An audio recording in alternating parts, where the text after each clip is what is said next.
Ali eu me ligou e disse, Davi, queríamos muito que você viesse e que você, de alguma forma, pudesse falar um tema para a gente dentro dessa grande temática da peregrinação, grande temática de sermos forasteiros neste mundo, que é o tema da ansiedade, ou como podemos pensar na nossa vida, o nosso caminhar peregrino, o nosso caminhar forasteiro, em um contexto onde a ansiedade faz parte da nossa rotina. Eu não sei qual que é a estrutura tua, eu não sei qual que é a sua vida, eu não sei onde você trabalha, eu não sei onde você estuda, eu não sei onde você mora, eu não sei o que aconteceu no seu viver nos últimos anos, mas uma coisa eu sei, de 2020 para cá a sua vida mudou drasticamente. O simples fato de você estar olhando para mim vestindo uma máscara é resultado dessa mudança que aconteceu nos últimos 2 anos de modo definitivo. De modo definitivo, digo não a máscara, digo a realidade de um vírus que alterou o dia a dia de todos nós. Você, queira ou não, goste ou não, terá que lidar com essa mudança. E mudanças não são fáceis para assimilarmos. Mudanças sempre trazem em nós algum nível de desconforto, algum nível de preocupação, algum nível daquilo que chamamos de ansiedade. Eu não erraria se eu dissesse que nesses últimos 2 anos, todos aqui tiveram em algum momento, algum pico de ansiedade. Em algum momento você se preocupou, e vou usar desta maneira, excessivamente, sobre algo na sua vida. Seja esse algo que você se preocupou, a sua saúde, e se o fez com razões bastante óbvias. Talvez você tenha se preocupado com o seu trabalho, com a sua vida e situação financeira, com o seu sustento naquilo que é mais básico e fundamental. Sem dúvida alguma, nesses últimos 2 anos, algo nesse sentido bateu a sua porta. E você foi ferozmente atacado por aquilo que é chamado de ansiedade. Em algum momento, se você não passou, você passará. É muito certo que todos nós, em algum momento da nossa vida, lutaremos com essa preocupação com o nosso dia a dia, com o nosso viver, com a nossa realidade. O mais significativo de tudo isso é que, mesmo em meio a estas incertezas que a vida nos proporciona e, consequentemente, altera a nossa realidade, as nossas circunstâncias, nós podemos descansar que há um Senhor que, de algum modo, vivencia comigo e contigo as mesmas lutas, angústias e dores. Se você abrir comigo em Hebreus capítulo 4, versículo 15, você verá um texto que faz uma afirmação acerca do caráter de Cristo Jesus. Não que Cristo Jesus, em alguma medida, tenha passado pela ansiedade, mas que, de alguma medida, Cristo Jesus, como sumo sacerdote, compadece-se das nossas fraquezas, como eu também luto com fraquezas. Hebreus 4,15. Porque não temos sumo sacerdote que não possa compadecer-se das nossas fraquezas. Antes, foi ele tentado em todas as coisas à nossa semelhança, mas sem pecado. Sem pecado. Cristo, como humano perfeito, teve que lutar com mudanças em sua rotina, em sua vida, em suas circunstâncias. Teve que lutar com questionamentos e perguntas que diziam respeito à realidade, ao dia a dia. E ele pôde passar por todas essas realidades de alterações de planos e alterações de cotidiano sem pecado. Isso nos apresenta uma verdade bastante importante acerca daquilo que eu estou chamando com você de ansiedade. Talvez nem toda ansiedade, nem toda preocupação, de fato, se constitua um pecado. Ainda que pensemos que toda ansiedade, toda preocupação possa se constituir em algo pecaminoso, Talvez essa não seja uma afirmação correta. E eu gostaria de introduzir esse nosso pensar, mostrando o que ansiedade não é. Ou melhor, o que não é pecaminoso numa ansiedade, numa preocupação. Para que você não atribua a algo que você deve fazer, deve pensar, uma carga e um peso de pecado, quando pecado isso não existe. Preocupar-se de maneira responsável pela vida ou pelas questões mais práticas da vida não se constitui necessariamente um pecado. E o apóstolo Paulo lida com essa tensão na sua própria vida, no seu próprio dia a dia. Abra comigo em 2 Coríntios, e você vai ter que passar por inúmeros textos essa noite comigo. Então, se vai projetar, prepara o dedo, ou então você fica com a sua Bíblia aberta em 2 Coríntios, capítulo 11, versículo 28. 2 Coríntios 11, 28. Além das coisas exteriores, há o que pesa sobre mim diariamente, a preocupação com todas as igrejas. O apóstolo Paulo, aqui na carta de 2 aos Coríntios, ele está lidando essencialmente com as pressões que surgiram no seu próprio ministério acerca da realidade do seu apostolado. Alguns indivíduos dentro da igreja de Corinto questionavam o fato de Paulo ser um apóstolo ou não, e ter um ministério que não era um ministério que eles julgavam tão efetivo e tão importante quanto de fato eles gostariam que o apóstolo Paulo tivesse. Paulo chamou a estes de superapóstolos ou homens que arrogavam para si mesmo uma posição que de fato Deus não havia lhes dado. E no capítulo 11 de 2 Coríntios, Paulo está lidando com as pressões exteriores que lhe sobrevieram por causa dessas alegações infundadas do seu apostolado. Ele diz: se eu pudesse gloriar-me na carne, eu não quero fazer isso. O meu ministério é muito maior e muito superior ao de vocês, entretanto eu não vou usar o argumento da carne. E ele começa a narrar todos os sofrimentos físicos pelos quais ele passou por causa do Evangelho. Naufrágio, dado por morto, receber chicotadas e varadas, 40 menos 1, eu não entendo porque eles não contam 39. Mas tudo isso reflete toda a angústia e sofrimento físico pelo qual Paulo passou durante a sua caminhada de apóstolo, de pregador do Evangelho.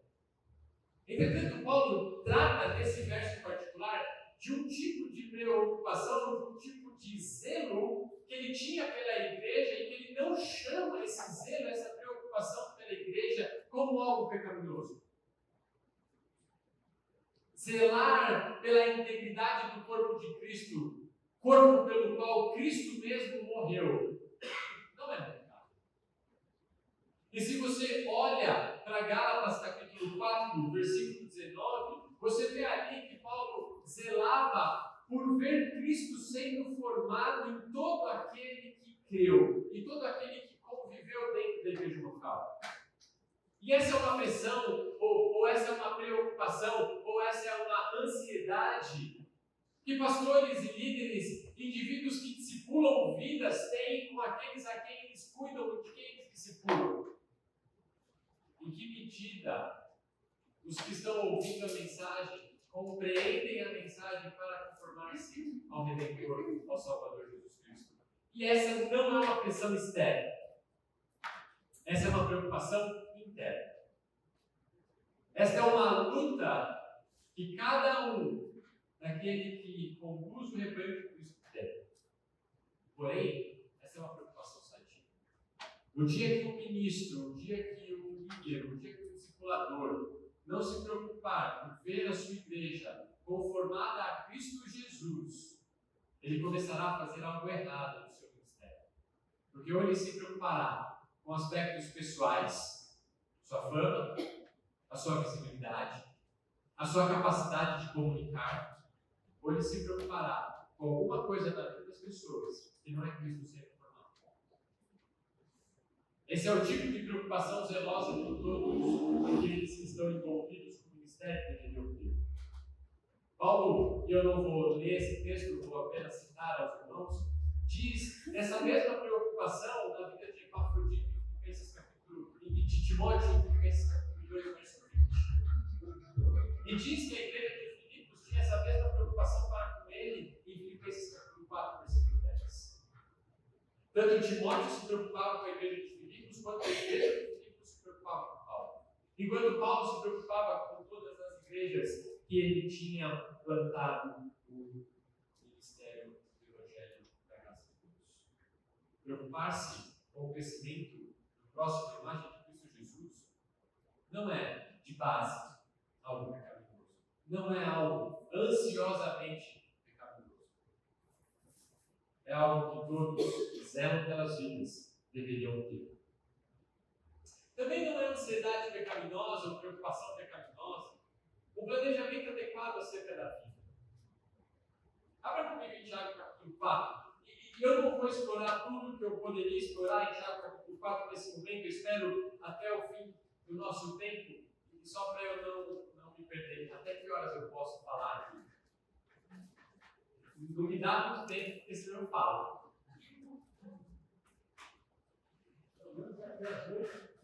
8h15? Maravilha, então vamos correr. Tiago capítulo 4, versículo 13. Atendei agora a vós que dizeis: hoje ou amanhã iremos para a cidade tal, e lá passaremos um ano, e negociaremos e teremos lucros. Vós não sabeis o que sucederá amanhã. Que é a vossa vida?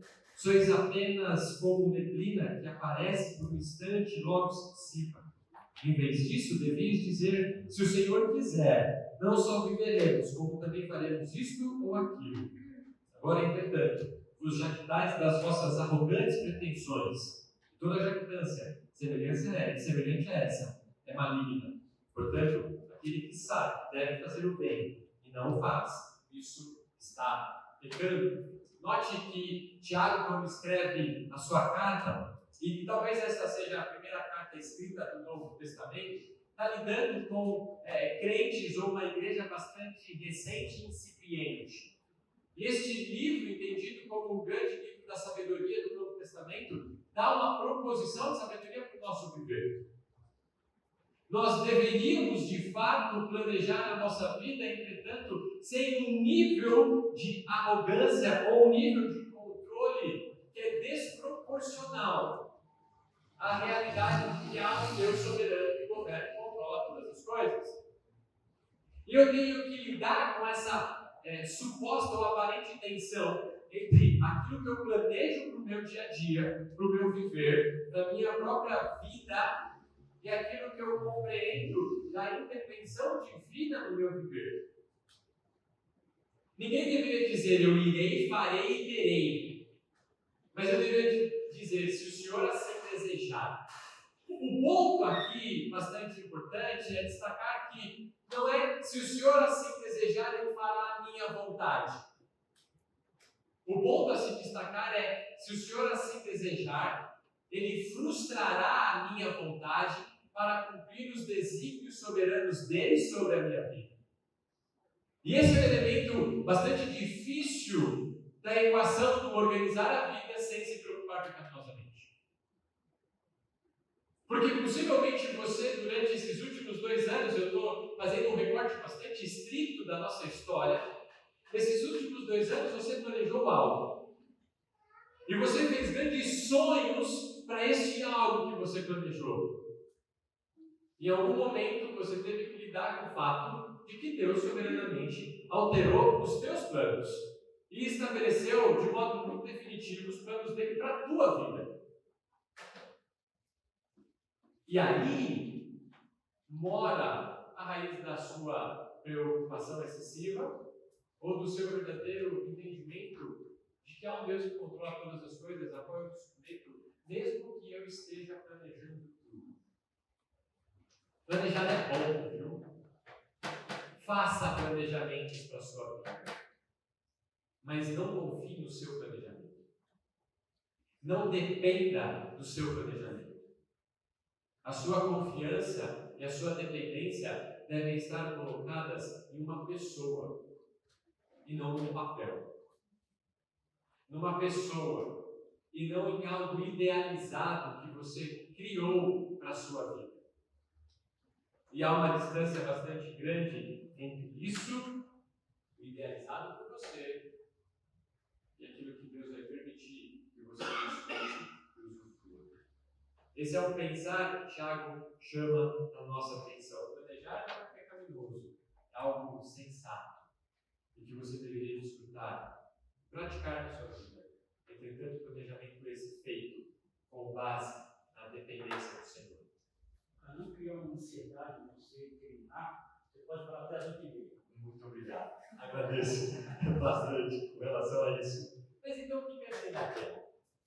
Se a ansiedade não é esse zelo pelo desenvolvimento cristão na vida de cada um que é alcançado por Cristo Jesus, e a ansiedade não é também um planejamento adequado, entendendo a soberania de Deus que altera os nossos planos.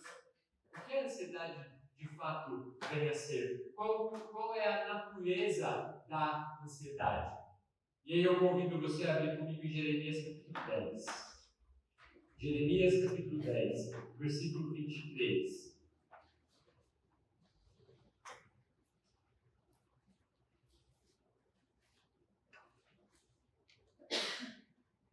E aqui é o profeta reportando ao Senhor a sua percepção em meio à certeza, porque Deus já havia dado ao profeta, de que a nação de Israel iria para o cativeiro. E que o profeta tem que intervir na nação com essa realidade. Deus já os mandou para o cativeiro. Mas mesmo assim o profeta prega a fim de que aquele povo se arrependa dos seus pecados e assim permaneça na terra. Verso 23 diz: Eu sei, ó Senhor, que não cabe ao homem determinar o seu caminho, nem ao que caminha o dirigir os seus passos. Não cabe ao homem determinar o seu caminho, nem ao que caminha dirigir os seus passos.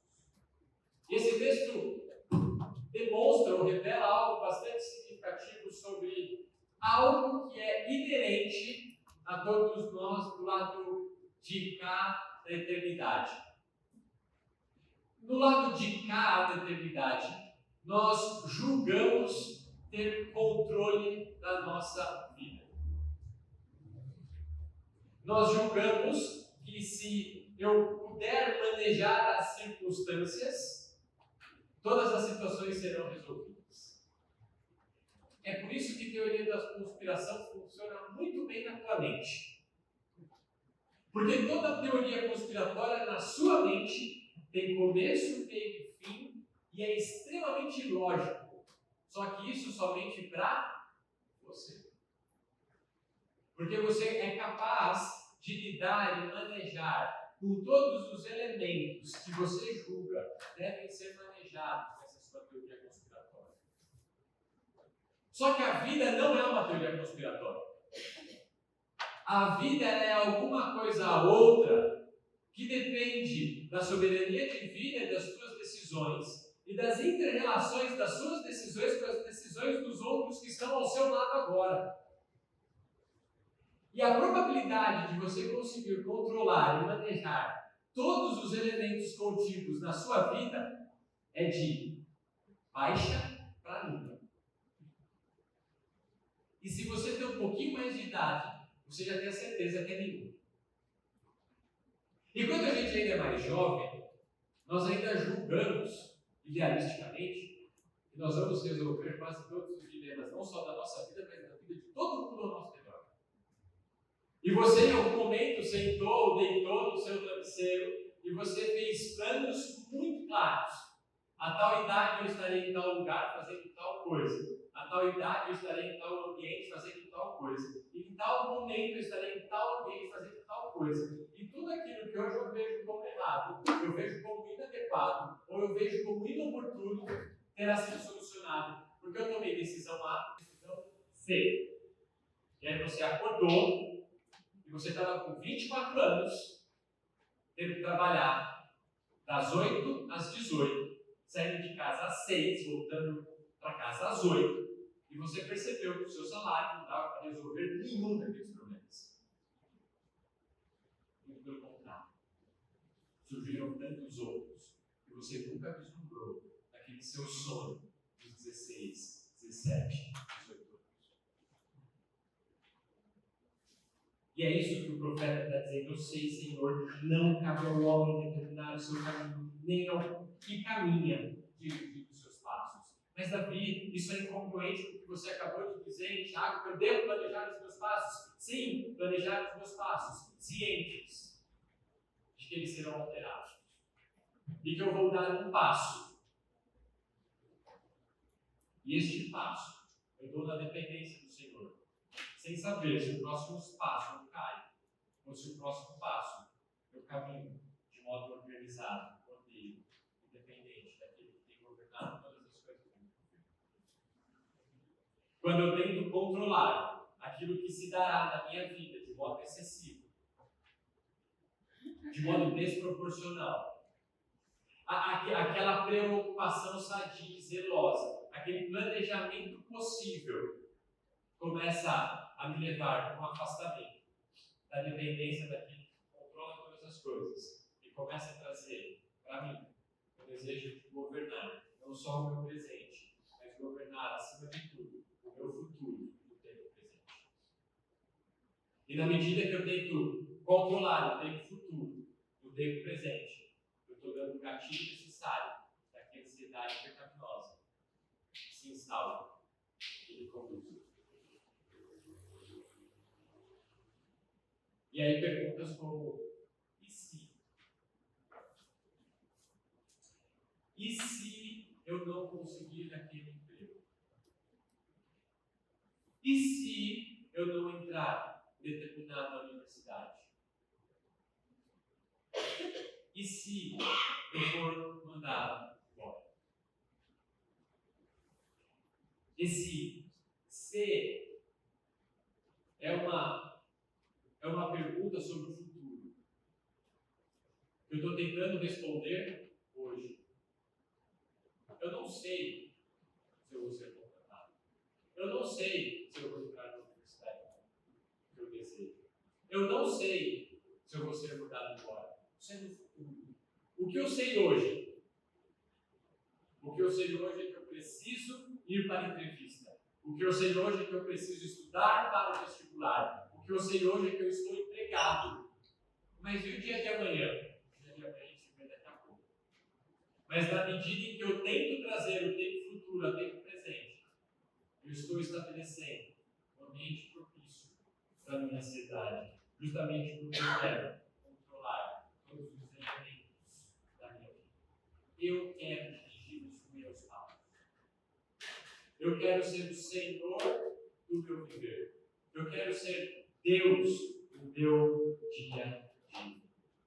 Essa ansiedade que divide a minha mente entre o futuro e o presente é uma ansiedade que produzirá em muitos de nós uma sensação de apreensão, uma sensação de mal-estar, uma certa insegurança, uma angústia, uma aflição ou até mesmo medo. Medo. Medo do que se dará. Não é aquela preocupação ótima e necessária para a apresentação do trabalho ou de uma exposição dentro do emprego, que você precisa estar naquele ponto ótimo de euforia. Sabe qual é? Quem já foi para algum tipo de apresentação sabe o que eu estou dizendo. Você não pode ir para algum lugar dizendo, eu estou muito contente de estar aqui com vocês. Vocês obviamente vão perceber que isso não é real. Eu preciso de um nível de concentração para aquela atividade. Não é essa ansiedade que eu estou dizendo. É aquele medo que me paralisa, inclusive, de fazer aquilo que eu preciso no dia a dia. Eu tenho medo de perder as pessoas. Eu tenho medo de perder o emprego. Eu tenho medo, eu tenho insegurança, eu tenho angústia. É disso que a ansiedade pecaminosa ou ansiedade que desconsidera um elemento da equação produz em nós. A palavra que é utilizada no Novo Testamento para descrever a ansiedade é uma palavra que tem a ideia de rasgar, dividir, partir. E ela foi usada por Jesus em dois contextos com essa clara expressão de dividir. Mateus capítulo 12, versículo 25. Mateus capítulo 12, versículo 25.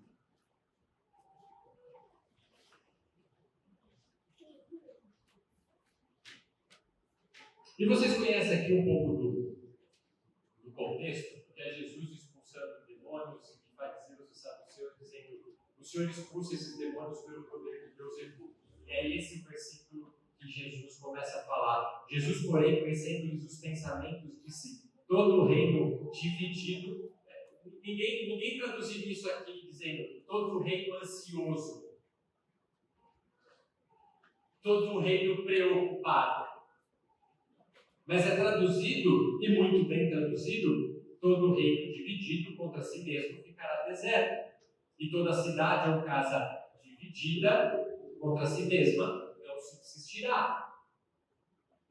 O elemento ou o foco do pensamento de Cristo é que não é possível ele estar expulsando pelo poder de Beelzebul, sendo que aqueles que estão contidos na vida daqueles homens da cidade são agentes de Beelzebul. Isso seria casa dividida, isso seria reino dividido. É tiro amigo, é cesta no seu próprio arco, é gol contra. É disso que Jesus está dizendo. Mas note que a palavra que ele utiliza aqui é a mesma palavra que no outro contexto será utilizada para descrever esta ansiedade, este medo, esta preocupação, essa angústia, esse mal-estar acerca do dia a dia e do viver. Porque de algum modo, essa tentativa de controlar o nosso caminho, o tempo futuro, trazer o tempo presente, é um rasgar de mente. É uma mente dividida entre a realidade futura e a realidade presente. É um partir aquilo que não devia ocupar o pensar. Outro texto onde Jesus utiliza essa mesma ideia em Marcos 4, verso 19. Marcos 4, 19.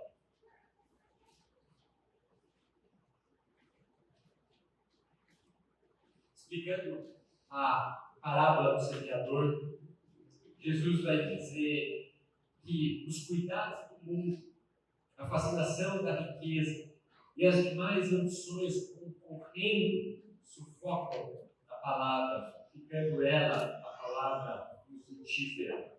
Aí você pode me perguntar, mas cadê a ansiedade? Justamente nesse termo, os cuidados do mundo. Os cuidados são as ansiedades do mundo. Aquilo que o mundo faz e produz em ti para que você fique dividido. E foi muito significativa a introdução do vídeo introdutório. Porque, de fato, nós ficamos extremamente divididos com os cuidados do mundo. Extremamente divididos com o cuidado do mundo.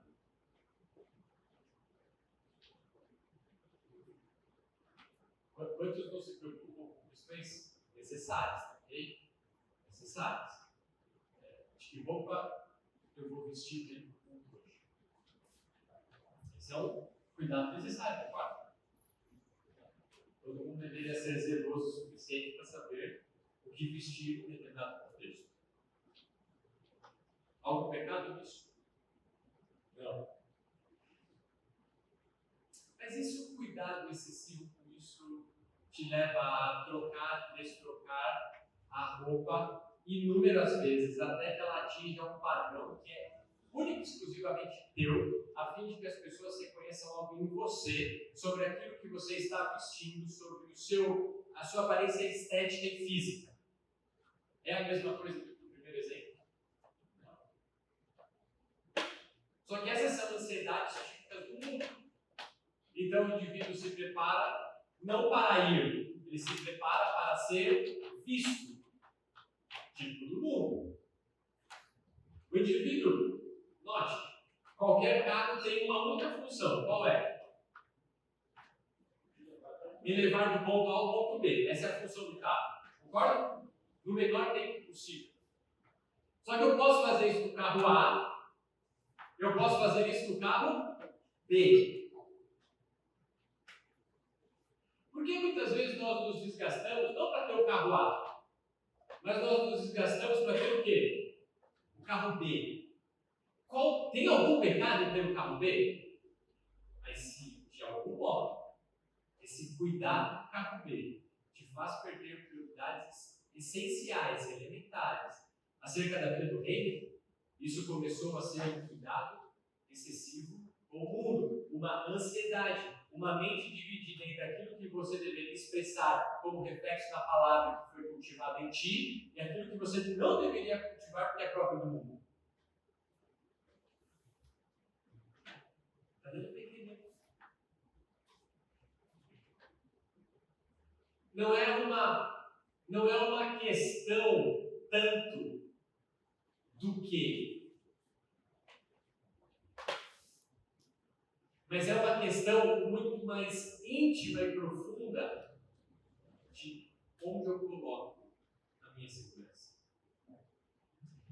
A questão não é o que eu estou fazendo. A questão é de quem eu estou dependendo. Ansiedade, nesse sentido, ela é fundamentalmente uma questão religiosa. Religiosa. Porque ela descreve num nível, numa camada, aquilo que tem me governado. Aquilo que de fato me move para alguma coisa. Se essa preocupação se torna direcionada a mudar o futuro, essa preocupação se tornou pecaminosa. Isso é muito comum em pais. Muito comum em pais. Estou lendo alguns aqui. Eu quero que meu filho seja aquilo que eu quero que ele seja no futuro. Então, eu vou fazer hoje aquilo que eu julgo ser o melhor para que ele seja aquilo que eu quero no futuro. Quem está querendo controlar o futuro da criança? Você. E aí a criança não faz aquilo que você julga ela deveria fazer para ser aquilo que você julga ela deve ser no futuro. E sabe quem produz ansiedade? E você, pai. E aí o pai fica maluco, a mãe fica maluca por alguma coisa que não deveria. Ela não controla o que o filho ou a filha serão no futuro. Ela controla uma outra coisa. O que ela precisa fazer hoje. E ensinar o Evangelho é o que ela precisa fazer hoje. O mesmo se dá com a nossa vida de jovem, que eu me coloco ainda na categoria do jovem, tá bom? Casado, 3 filhos, ainda não mudou a minha idade, mais ou menos. Quando eu julgo que os meus pensamentos, ou as minhas intenções mudarão o meu futuro, o meu caminho na direção de uma preocupação de uma ansiedade pecaminosa. Quando os meus pensamentos não produzem o fruto que o próprio Cristo esperou que eu tivesse no meu pensar, isso me leva a uma ansiedade pecaminosa. Esse dividir do presente e do futuro me dá uma representação, uma imagem bastante clara. O ansioso é como um indivíduo em cadeira de balanço. Eu não sei se você gosta de cadeira de balanço, eu acho chato pra caramba. Né? Você senta naquilo e aquilo que assim. A mente ansiosa é a cadeira de balanço. Movimenta excessivamente, mas não te tira do lugar. A mente ansiosa roda numa intensidade alta. Se você perguntar para o ansioso o que você está pensando, ele vai dizer, de modo geral, a resposta dele é muitas coisas. Muitas coisas. Ele pensa sobre o trabalho, ele pensa sobre a vida, ele pensa sobre a igreja, ele pensa sobre o marido, a esposa, sobre os filhos, ele pensa sobre os familiares, ele pensa sobre o mundo, ele pensa sobre a política. E quando você vai conversar com ele, ele desinvesta a falar sobre todos esses assuntos e tenta fazer ligações sobre tudo, e para ele faz sentido em tudo. Só que aí você pergunta, o que você está fazendo para lidar com isso? Sabe qual é a resposta geral deles? Ainda não consegui parar para pôr isso em prática. Cadeira de balanço. Muito movimento. Muito movimento. Sem nenhuma ação, sem nenhuma progressão. Porque os pensamentos do ansioso estão divididos.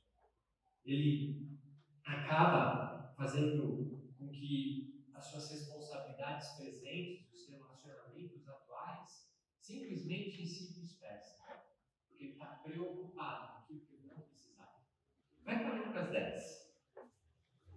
Lucas 10. Verso 38. Indo eles de caminho, entrou Jesus num povoado. E certa mulher chamada Marta hospedou-o na sua casa. Tinha ela uma irmã chamada Maria.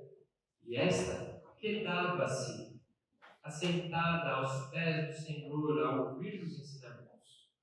Marta agitava-se de um lado para o outro, ocupada em muitos serviços. Então se aproximou de Jesus e disse: Senhor, não te importas de que minha irmã tenha deixado que eu fique a servir sozinha? Ordena-lhe, pois, que venha ajudar-me. Respondeu-lhe o Senhor: Marta, Marta, andas inquietas e te preocupas com muitas coisas. Entretanto, pouco é necessário, ou mesmo uma só coisa. Maria, pois, escolheu a boa parte, e esta não lhe será tirada. A ansiedade que é esta mente dividida, essa preocupação excessiva acerca do futuro, o controlar daquilo que se dará no futuro com todos os entes que participam do teu dia a dia, te tira de fato de perceber aquilo que é mais significativo e importante no teu viver hoje. E era o que dava a entender Marta fazia. Eu preciso resolver tudo. Mas ela perdeu de vista que a única coisa que ela precisava fazer era de fato sentar e ouvir as palavras do Mestre. Escutar o que Jesus tem a dizer sobre o nosso viver. Nós nos inquietamos com muitas coisas porque nós não nos focamos em pensar no Redentor de todas as coisas. Nós, de novo, queremos ser os nossos redentores. A pessoa ansiosa, de modo geral, é uma pessoa que se vê como a redentora do seu próprio viver e de outros. Por isso que ela chega ao ponto de dizer para Jesus: pede para que ela saiba para vir me ajudar. Porque eu não estou conseguindo resolver tudo. Mas eu preciso.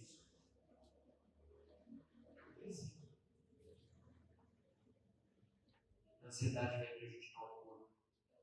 A ansiedade vai levar o indivíduo a buscar respostas aonde ele não precisa encontrar respostas. Por que aquilo aconteceu comigo? Por que comigo e não com o outro?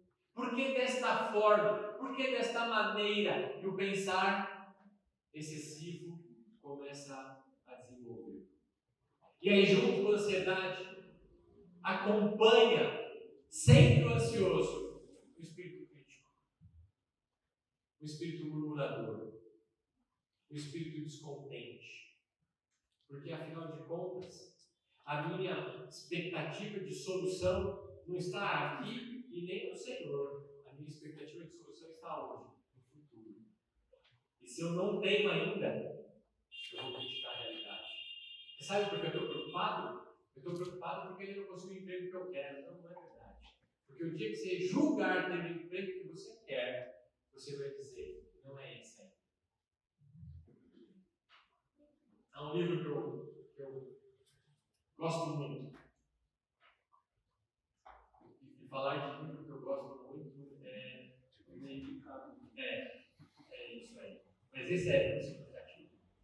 Chama o segredo do contentamento.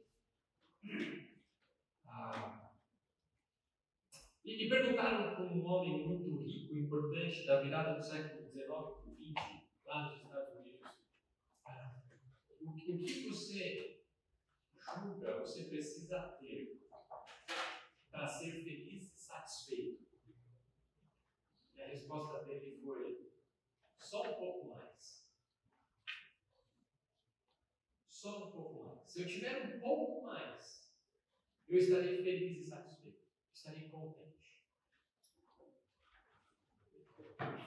Não é isso que também muitas vezes nos move, e é por isso que muitas vezes ansiosos estamos.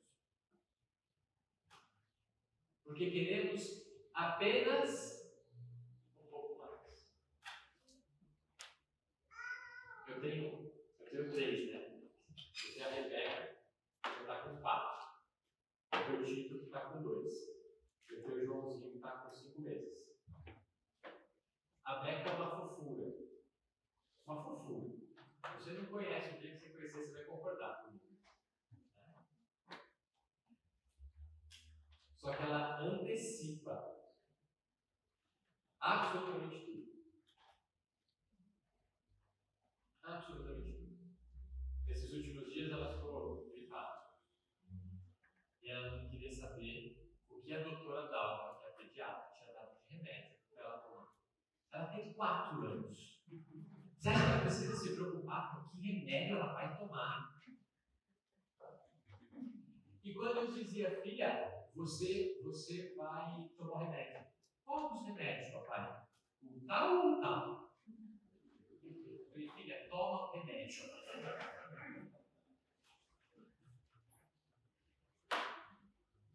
Ela só quer controlar um pouquinho mais. Meu papel de pai é cuidar e lidar com o coração dela, para que ela aprenda a depender de Deus, do Senhor, e amar a um Senhor, Cristo. Ouvir a voz de Cristo. A ansiedade vai produzir nesse sentido, além desse descontentamento, dessa murmuração, a ansiedade vai produzir um senso de estagnação. E é interessante, eu não sei quantos de vocês convivem com o meio corporativo, mas tem sido crescente o pedido de afastamento por ansiedade, a depressão, que é um dos elementos da música social que vocês ouviram, e um termo hoje chamado de burnout, que estão, de alguma forma, todos relacionados dentro de um espectro de pensar. Porque as pessoas estão cada dia mais com dificuldade de lidar com as incertezas, inseguranças, tensões e pressões do mundo. E aí, simplesmente, a pessoa estagna.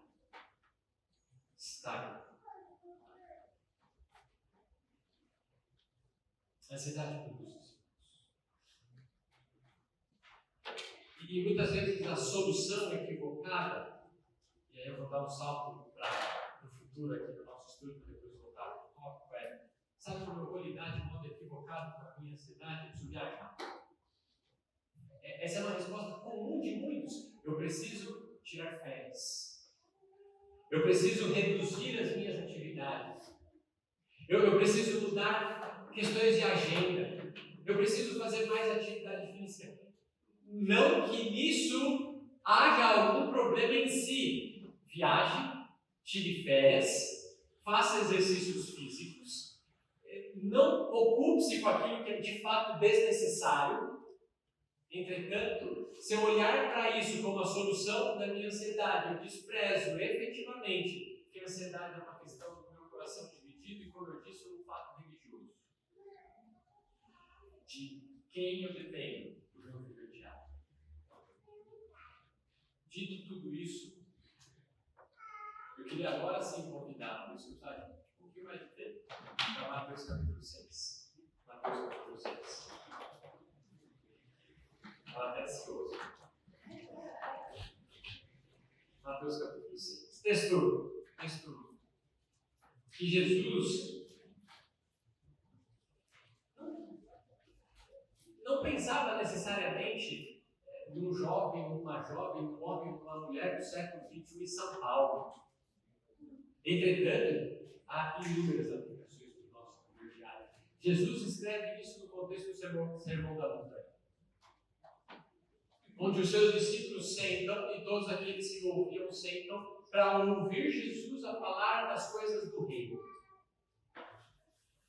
E ao falar das coisas do reino, ele começa a falar das bem-aventuranças, da felicidade, de quão feliz é aquele que vive o evangelho do reino.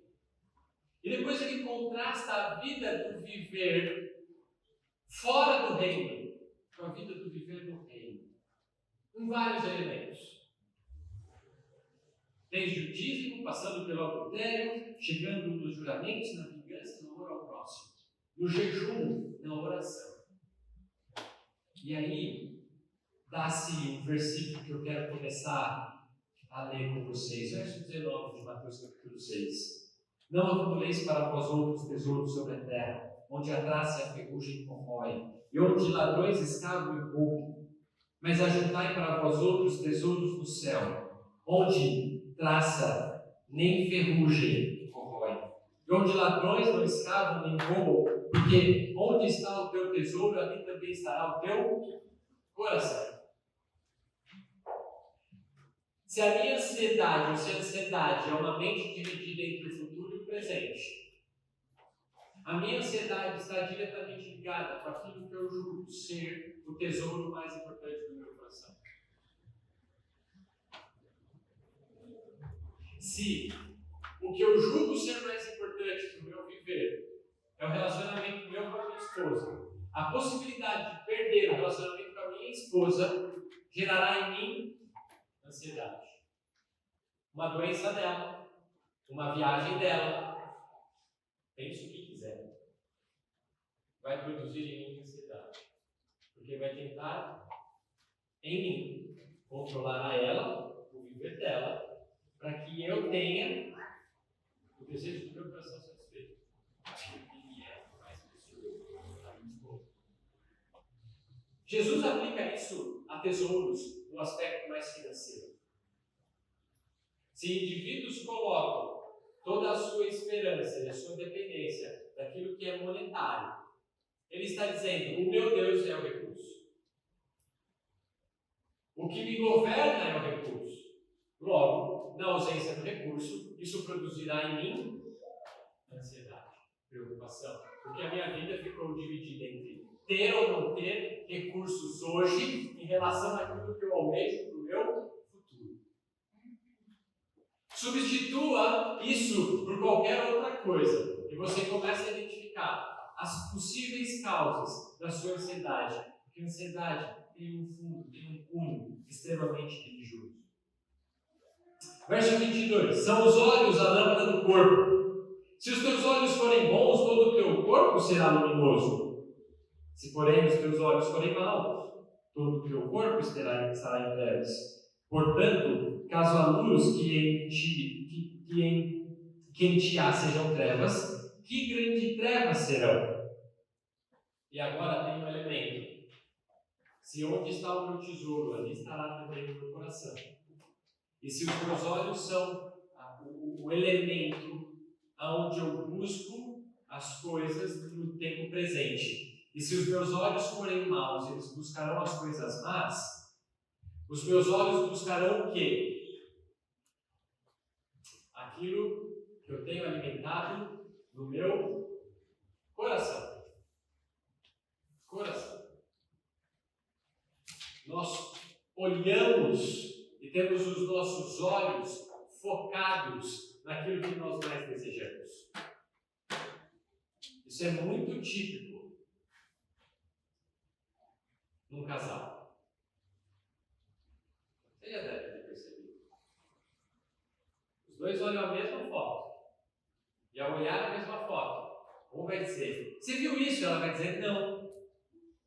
E ela vai dizer: você não notou aquilo? E você vai dizer o quê? Não. Porque os nossos olhos focam aquilo que nós mais desejamos. Não é que você foca melhor que o outro, você só foca diferente. Porque você foca aquilo que governa o teu coração. Entra num shopping center. O que os teus olhos primeiro buscarem? James Smith, em um dos seus livros, fala que o shopping center é como o templo do homem moderno. Porque lá é um ambiente de culto. Tudo é preparado para você servir àquele Deus. A luz é feita para você consumir. As cores são postas para te atrair. As palavras, os números são feitos para que você chegue e possa dizer: uau, que oportunidade imperdível. E vou dizer mais: tudo cada vez mais fácil. Antes você tinha que levar dinheiro para um cheque, preencher a mão, parcelar em várias vezes. Imagina 12 vezes um cheque. Quantos cheques você tinha que preencher? Você desistia, dava muito trabalho. Aí criaram a maquininha de preencher o cheque. Estou denunciando a idade, já não sou tão novo assim. Você que viu, sabe a idade que você tem também agora. Aí você chega hoje e diz assim: parcela em 10 vezes? Parcela. Apaga. Seu relógio. Já aproxima o seu relógio, tá pago.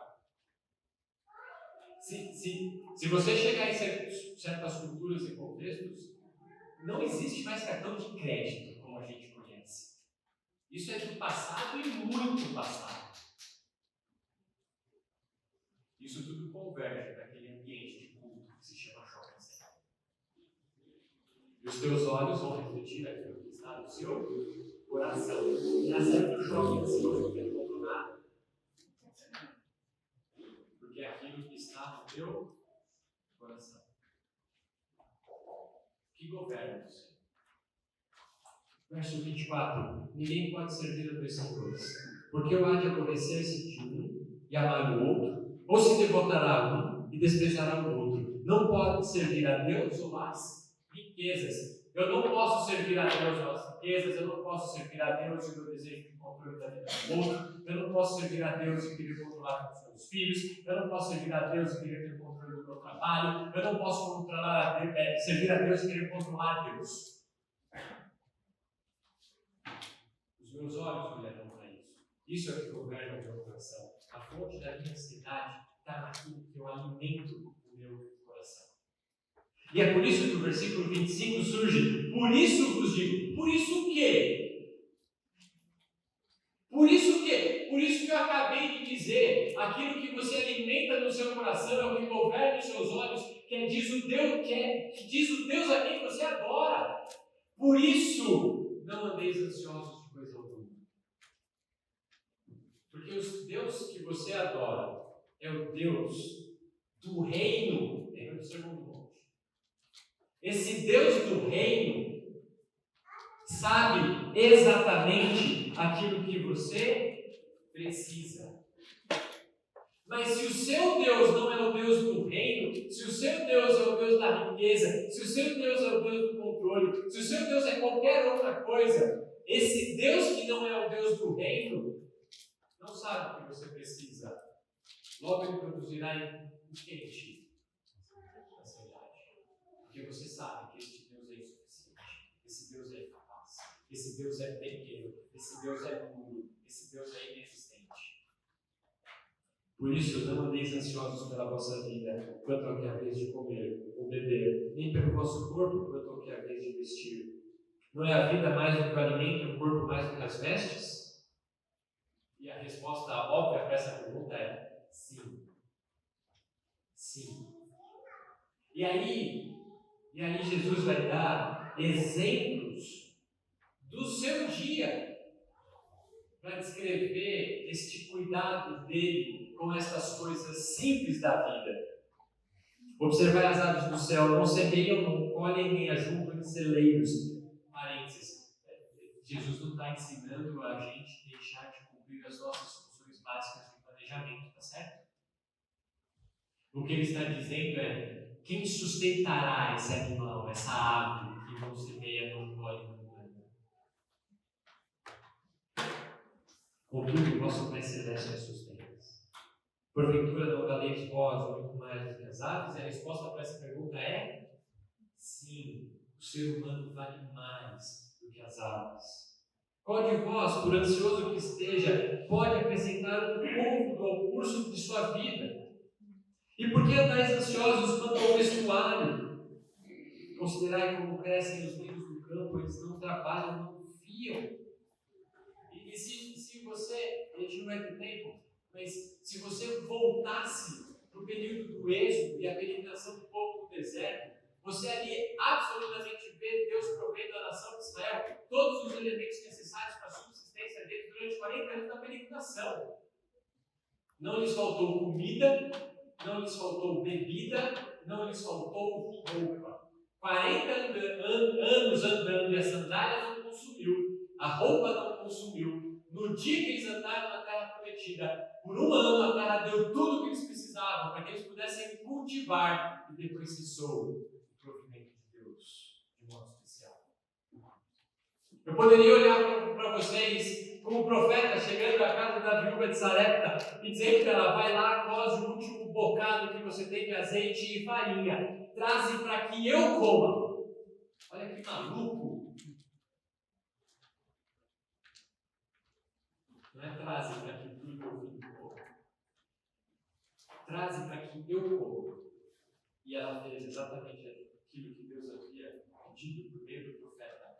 E durante o período da seca, não faltou azeite nem farinha para aquela mulher. O que eu estou dizendo é que Deus não deixa faltar os seus filhos. Não sou eu que estou dizendo, é a palavra. Entretanto, isso não significa que você não terá talvez momentos de maior aflição, inclusive nessa área. Porque Paulo aprendeu a viver felizmente em toda e qualquer situação, tanto em fartura quanto em escassez. Nós não somos, então, o filho do rei que vive em prosperidade. Nós somos o filho do rei que no reino vive em independência. Não andeis ansiosos de coisa alguma. Eu cuido de vocês. Está fazendo sentido isso? Eu, contudo, vos afirmo que nem Salomão, em toda a sua glória, verso 29, se vestiu como qualquer deles. Ora, se Deus veste assim a erva do campo, que hoje existe, amanhã lançará no forno, quanto mais a vós outros, homens de pequena. Por isso que a ansiedade pecaminosa, essa preocupação excessiva no futuro, é uma questão religiosa. Que diz respeito ao Deus que governa nossa coração e diz respeito a onde nós depositamos a nossa fé. Quem nós cremos que de fato provê para a gente. Portanto, não vos inquieteis dizendo o que comeremos, o que beberemos, ou com o que nos vestiremos. Aqui é o impacto da vida do rei. Porque os gentios é que procuram todas estas coisas. Quando nós nos preocupamos com essas questões do futuro, da subsistência no que é mais elementar, é como se nós relegássemos o amor do rei para os súditos do rei. É como se nós disséssemos que o Deus soberano, Pai, Filho e Espírito Santo, é incapaz de dar aos seus filhos aquilo que nós precisamos, não aquilo que nós queremos. Por isso, Tiago 4, como eu disse para vocês, não é o meu plano, é a minha sujeição ao plano que ele fará na minha vida. Buscai, pois, em primeiro lugar o seu reino e a sua justiça, e todas estas coisas vos serão acrescentadas. Porquanto não vos inquieteis com o dia de amanhã, pois o amanhã dará os seus cuidados. Basta ao dia o seu próprio mal. Eu me preocupo com o futuro e me esqueço do tempo presente. Eu me preocupo com o tempo presente, aquilo que eu preciso fazer hoje. Voltando para o êxodo. O povo tinha que todo dia, pela manhã, colher o maná e entregar para o dormir. Quem acreditou que no dia seguinte ia ter?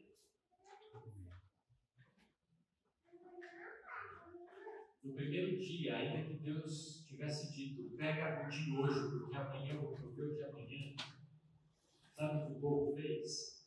Pegou o de hoje, e afinal de contas, né? O seguro morreu, e aí eu vou pegar o amanhã. Vai que Deus falha. Né? O que aconteceu com aquele maná naquele dia? Ficou ótimo. E no dia seguinte? E o que aconteceu com o maná no dia seguinte? Estava lá de novo.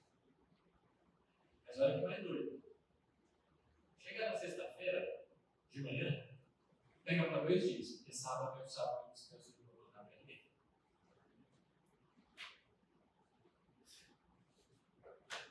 Mas eu peguei na segunda, para ver se da terça estragou. Hoje eu estou pedindo para você pegar da sexta e do sábado. Não vai estragar. Isso eu quero ver. O que aconteceu? Ele comeu da sexta. E amanheceu no sábado. Estava pronto para consumo. Porque Deus proveu aquilo que ele disse que era necessário. Eu não quero dizer que a missão é errada.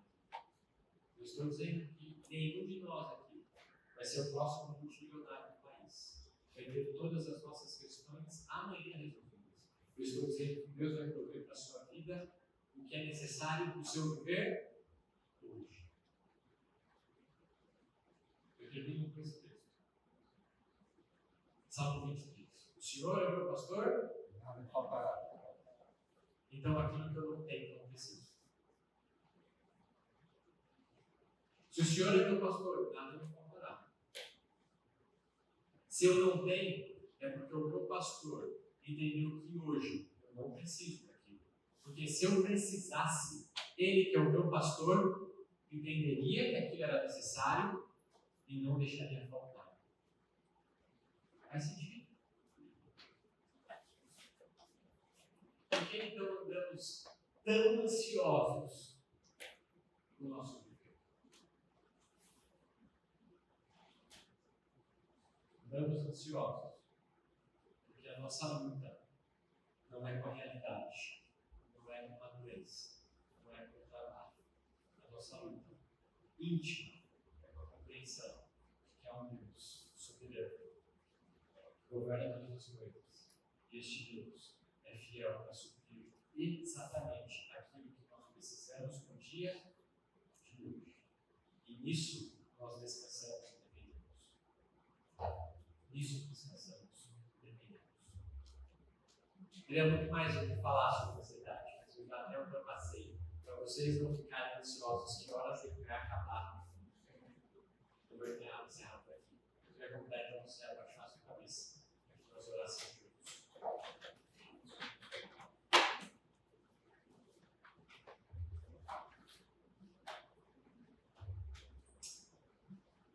Pai, diante daquilo que notamos sobre o nosso próprio coração,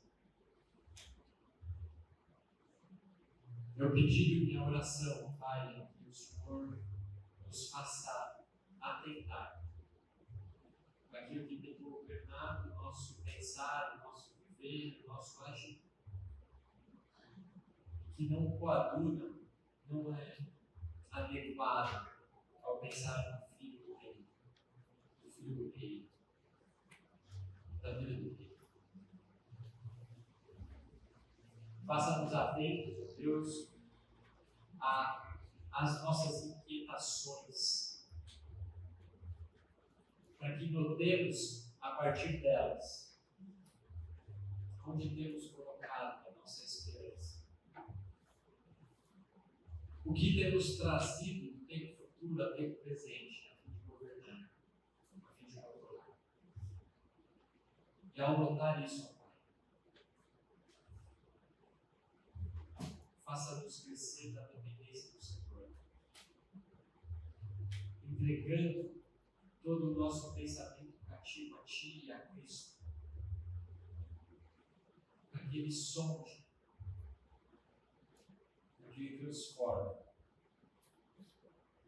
e para que eu possa de fato viver e meus irmãos de igual modo a vida plena que já temos, que já estamos em Cristo Jesus, nosso Deus, descansados naquilo que o Senhor é, naquilo que o Senhor permite. Dá-nos entendimento de Tua graça, de Tua vontade, para que confiemos e dependamos de Ti diante. E faça isso, Deus, por Paulo. Faça isso, Deus, por Paulo. Essa é a minha oração, em nome de Cristo Jesus. Amém? Amém. Amém. Deus abençoe vocês. Foi um prazer.